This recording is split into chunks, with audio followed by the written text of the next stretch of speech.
쓸개탄 포도주라는 제목으로 은혜 받고자 합니다.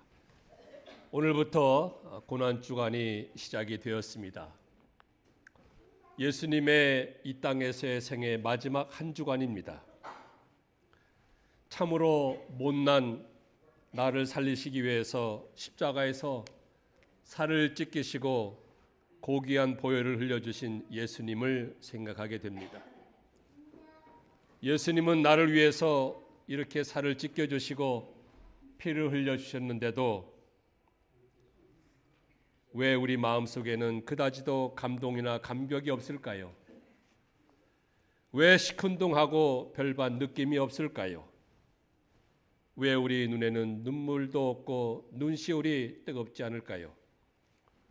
이 시간 성령께서 우리 머리끝에서 발끝까지 강력하게 역사하여 주시고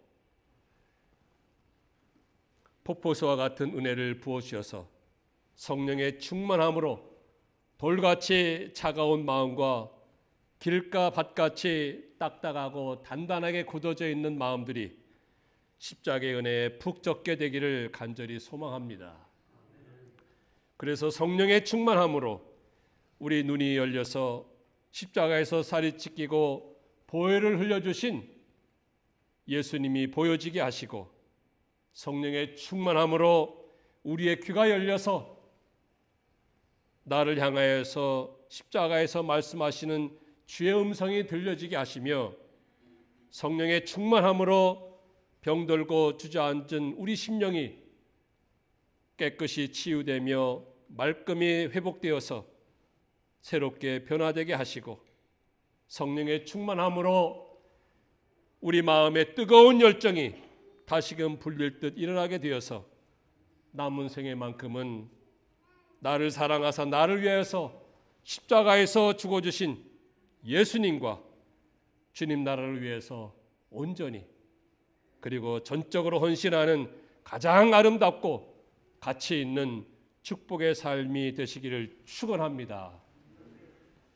자, 이제 예수님께서 가룟 유다의 배신과 팔아먹음 그리고 십자가에 못 박으소서 십자가에 못 박으소서라며 외쳐대는 유대 백성들의 선동적인 그런 아우성들 그리고 로마 총독 빌라도의 불법적인 사형 판결에 의하여서 십자가를 짊어지고 골고다라는 곳으로 끌려가시게 됩니다. 골고다라는 말은 히브리 말로서 해골이라는 뜻의 말입니다. 골고다라는 그 언덕 동산이 사람의 해골, 이 두개골 모양같이 생겼기 때문에 그곳을 골고다라고 부르게 된 것입니다. 이곳을 우리는 갈보리 산이라고도 하는데 이 갈보리는 라틴어 갈바, 즉 해골이라는 뜻인데 라틴어 해골이라는 뜻에서 이 갈보리가 라는 말이 유래가 되었습니다. 어쨌든지 간에 예수님께서는 예루살렘에서 가까운 그 골고다 언덕, 즉 갈보리 산에서 십자가에 못 박혀서 운명하시는데 그것까지 당신의 십자가를 짊어지고 끌려가는 것입니다. 하면서 로마 군병에 의해서 채찍질을 맞게 되는 것입니다. 그 채찍질 줄은요, 그 줄 끝에 날카로운 쇠붙이가 달려 있어서 이것으로 한 번씩 내리치게 되면 옷이 찢겨나가고 핏자국이 선명하게 나는 것뿐 아니라 살점도 떨어져 나가는, 찢겨 나가는 것이 되겠습니다. 어디 그뿐이겠습니까? 왕이라고 하였기 때문에 유대인들은 또 로마 군병들은 예수님을 희롱하기 위해서 왕관 대신에 가시 면류관을 엮어서 예수님 머리에 씌우게 됩니다. 움직일 때마다 그 가시에 쿡쿡 찌르고 피가 나고 또 피가 줄줄 흐르게 되는 것입니다. 이렇게 가시 면류관 또 무거운 십자가 채찍질 맞으면서 골고다 언덕으로 가시는 그 예수님, 가시면서 쓰러지게 되면 사정없이 채찍질이 또 주먹질이 여기저기서 발길질이 가해졌을 것입니다. 이때에 쓸개탄 포도주가 예수님께 건네졌습니다. 쓸개탄 포도주는 마취제 성분이 있어서 당시 유대 전승에 의하면 사형을 당하는 죄수에게 건네지는 관례가 있었다고 합니다. 이제 곧 사형을 당하고 죽을 목숨인데 고통이나 좀 덜 받게 하여서 사형 집행하는데 차질이 없도록 하기 위해서 쓸개탄 포도주가 건네졌다고 합니다. 예수님께서는 이렇게 쓰디쓴 포도주를 맛보시고는 마시지 않았습니다. 고통을 좀 덜어주는 것인데 왜 마시지 않았을까요? 왜 마시지 않았을까요? 그 이유가 무엇이겠습니까? 그 이유를 살펴보면서 오늘 주님께서 저희 각자에게 주시는 음성 듣고자 하는 것입니다. 그 이유가 무엇이겠습니까? 왜 예수님께서 쓸개탄 포도주를 마시지 않았습니까? 그것을 마시면 조금이라도 고통을 덜 수 있을 것인데 왜 마시지 않았습니까?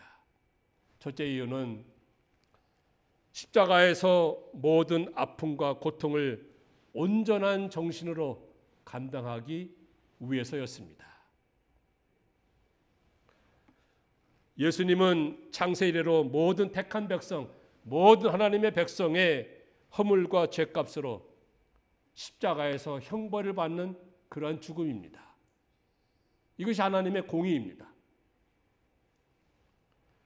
십자가의 형벌이라는 그 아픔과 고통과 수치와 그 참혹함, 그것을 맑은 정신으로 겪고 온전히 감당하기 위해서 마취제 성분인 그 포도주를 마시지 않은 것입니다. 그렇게 하는 것이 죄에 대한 하나님의 진노를 풀어드리고 하나님이 기뻐 받으시는 온전한 제사를 드리는 것이기 때문이었습니다. 포도주를 마심으로 육신의 고통을 조금이라도 덜 받으셨다면 그것은 죄값에 대한 하나님의 진노를 온전히 받는 것이 못되기 때문에 결과적으로 하나님께 온전한 제사가 될 수가 없었습니다. 맑은 정신으로 십자가의 형벌, 그 아픔과 고통, 그 참혹함을 다 겪고 감당하는 그 온전한 순종으로 하나님께 온전한 제사, 흠이 없는 완벽한 제사, 그것을 드리기 위해서 그로 인해서 하나님의 진노와 심판을 완벽하게 풀어드리기 위해서 예수님께서는 쓸개탄 포도주를 마시지 않은 것입니다. 이것을 우리와 연관지어서 생각해 보기를 원합니다. 예수님이 나 같은 죄인을, 나같이 못난 죄인을 살리고 구원하시기 위해서 십자가의 그 모진 아픔과 고통과 참혹함과 부끄러움과 수치스러움과 그 고난을 다 당하신 것입니다.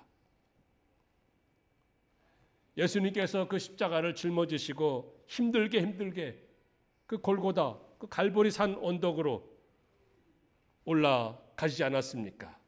이제 그곳에 올라가셔서 십자가에 못 박히게 되는 것입니다. 지치고 쓰러진 몸, 힘들고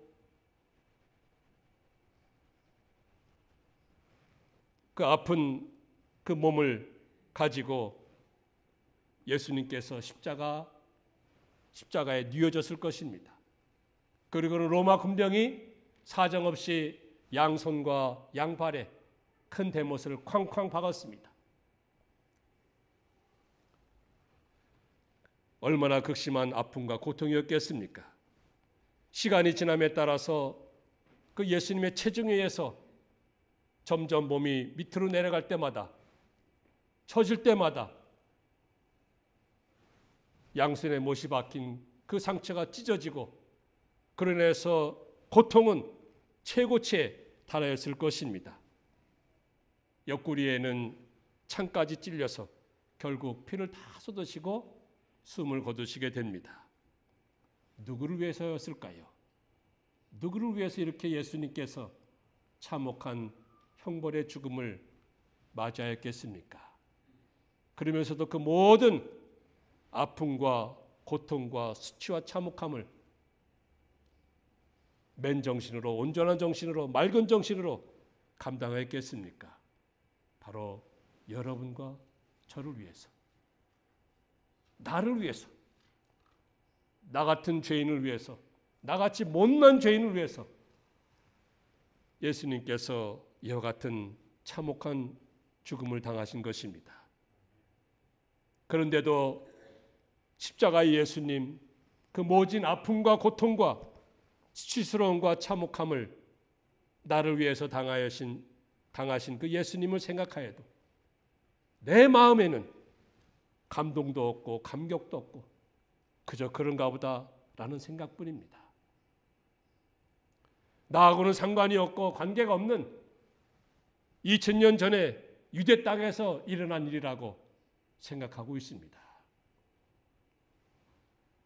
여러분, 나를 위해서 이와 같이 그 참혹한 십자가를 지시고 모진 아픔과 고통을 견뎌내신 그리고 모든 것을 감당하신 예수님께 감사와 감격과 눈물은 흘리지 못한다 할지라도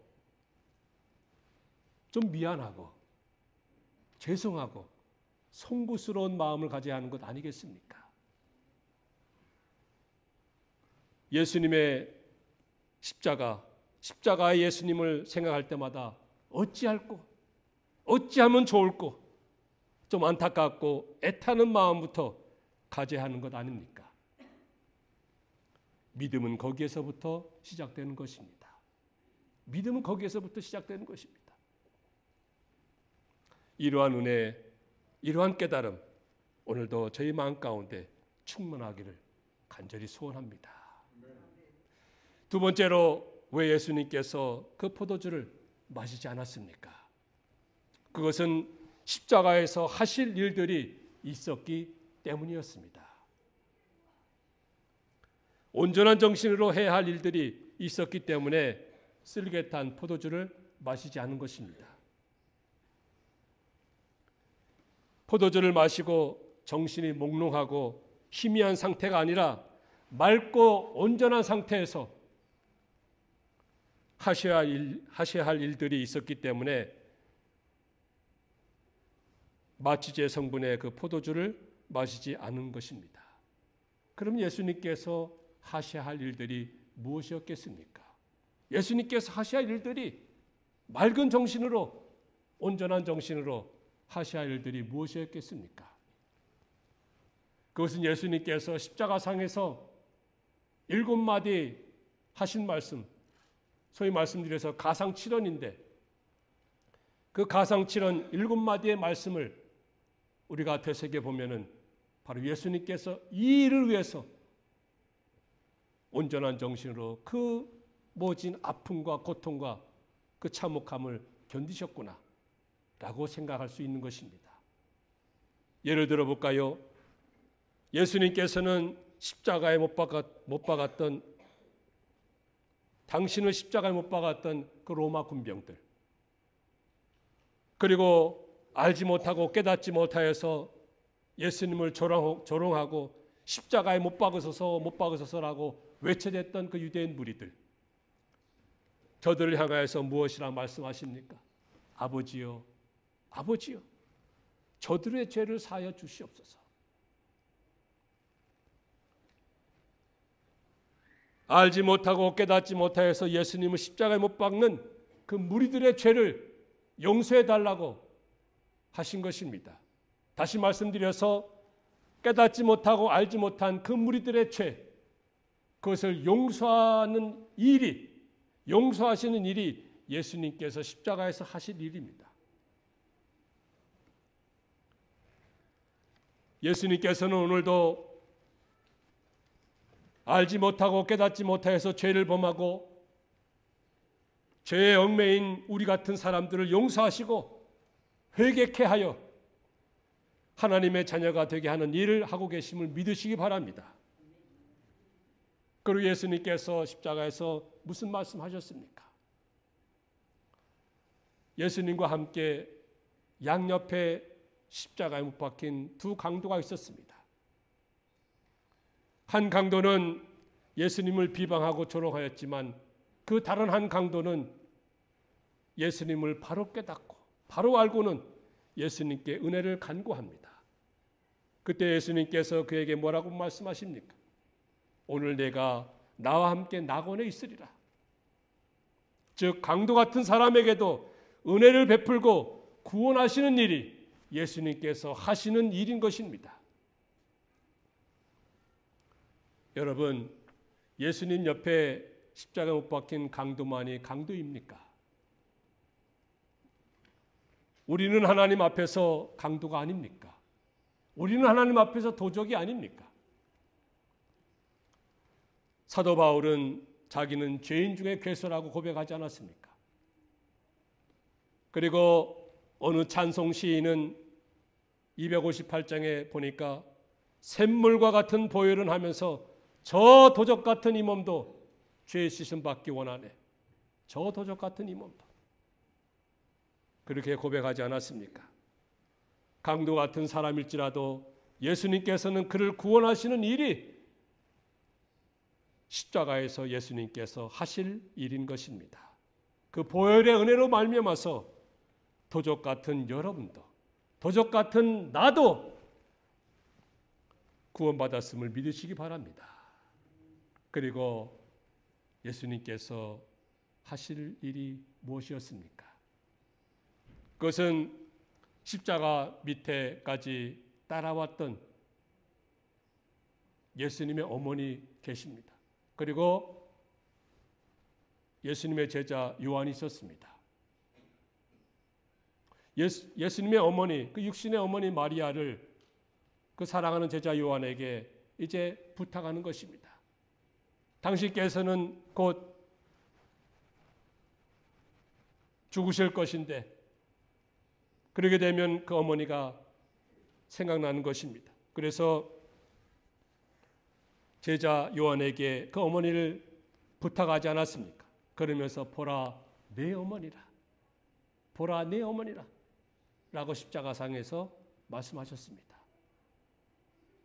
이것은 무엇입니까? 그것은 제자 요한에게 주님께서 부탁하신 일이 있는 것입니다. 그가 해야 할 일이 있는 것이고 그가 해야 할 사명이 있는 것입니다.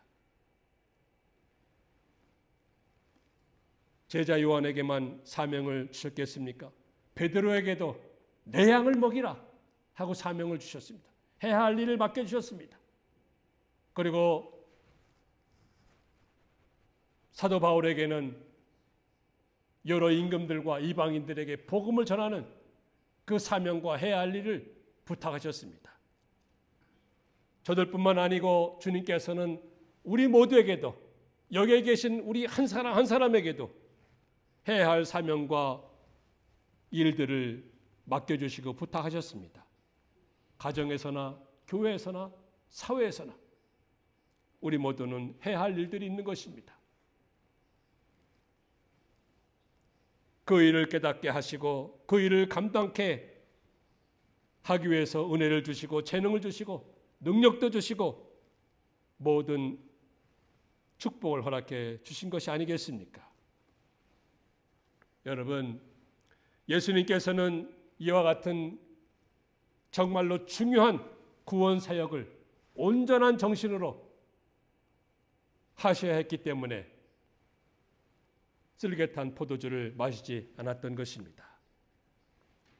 십자가에서의 모진 아픔과 고통과 쓰라림 가운데서도 예수님은 당신이 하셔야 할 일들을 완전하게, 완벽하게, 온전하게 다 행하신 것입니다.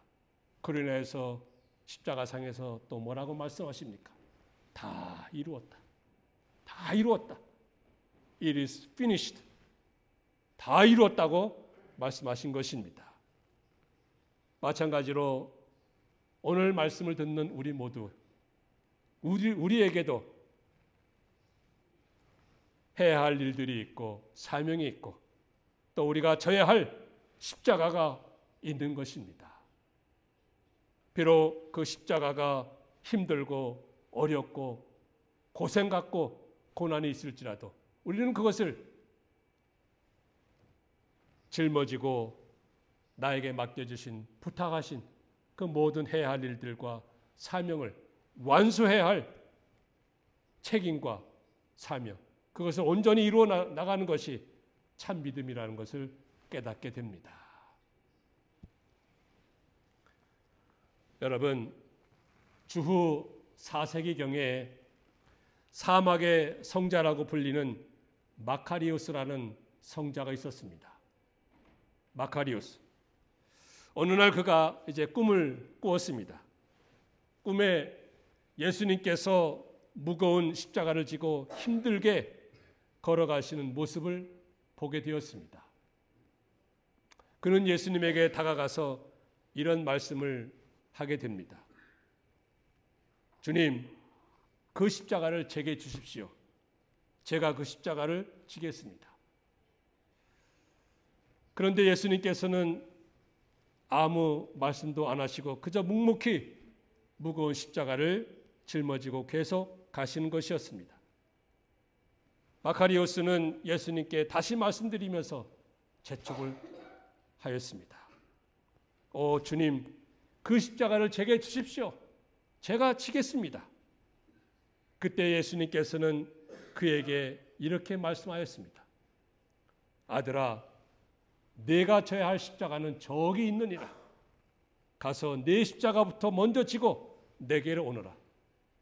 그리하면 내 십자가를 주겠노라.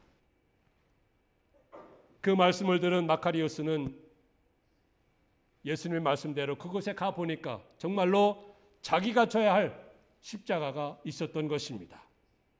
그래서 그는 그 십자가, 자기 십자가를 지고 땀을 뻘뻘 흘리면서 예수님께로 돌아왔습니다. 예수님께 돌아와 보니까 바로 얼마 전까지 예수님 어깨에 있었던 그 십자가가 보이지 않았습니다. 깜짝 놀랐습니다. 예수님께 물었지요. 예수님, 예수님의 십자가를 누가 대신 졌습니까? 어디 갔습니까? 그때 예수님께서는 미소를 지으면서 이렇게 말씀하셨습니다. 사랑하는 아들아, 네가 나를 사랑하는 마음으로 네가 져야 할 십자가를 지는 것이 곧 내 십자가를 대신 지는 것입니다. 그것이 곧 나를 위한 일이란다 라고 말씀하였다는 것입니다. 여러분 각자에게, 우리 모두에게 우리가 져야 할 십자가가 있는 것입니다. 때로는 힘이 듭니다. 고생이고 고난이 있습니다.